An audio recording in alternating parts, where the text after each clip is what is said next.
Argentina coach Lionel Scaloni বলেছেন, বিশ্বকাপ শিরোপা ধরে রাখার জন্য তার দল পুরোপুরি প্রস্তুত। বিশ্বকাপের আগে মঙ্গলবার নিজেদের শেষ প্রস্তুতি ম্যাচে আইসল্যান্ডের বিপক্ষে ৩-০ গোলের জয় পেয়েছে আর্জেন্টিনা, যেখানে বদলি খেলোয়াড় হিসেবে নেমে বড় ভূমিকা রেখেছেন লিওনেল মেসি। হ্যামস্ট্রিং ইনজুরি থেকে ফিরে ৭০তম মিনিটে মাঠে নামেন মেসি।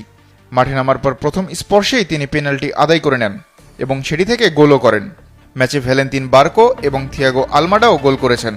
সব মিলিয়ে দুই প্রস্তুতি ম্যাচে বিশ্ব চ্যাম্পিয়ন আর্জেন্টিনা প্রতিপক্ষের জালে মোট 5টি গোল দিয়েছে। স্ক্যালোনি বলেন, lo tengo fácil porque lo mismo লিও se lo মেসি, আলমাডা বা বার্কোর মতো খেলোয়াড়দের যখন দেখেন যারা জীবন দিয়ে খেলার মতো দৌড়াচ্ছে, তখন বুঝবেন দল সঠিক পথেই আছে।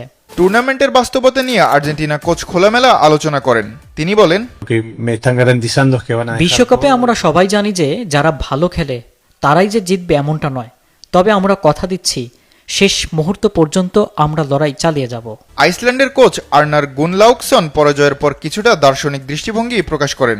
তিনি বলেন, Yes, thank you for your question. আমি আর সহজে মেনে নিতে পারি না, তবে ফিফা র্যাঙ্কিং আমরা ৭৫ নম্বরে আর তারা ১ নম্বরে, খেলার এটাই নিয়ম। তবে দলের প্রথম ঘন্টার পারফরম্যান্স নিয়ে তিনি সন্তোষ প্রকাশ করেন। তিনি আরও বলেন, Guys, that just kick the ball just a এসব little bit ম্যাচে ৯০ মিনিট রক্ষণাত্মক ফুটবল খেলা খুব সহজ, কিন্তু তাতে লাভ কি?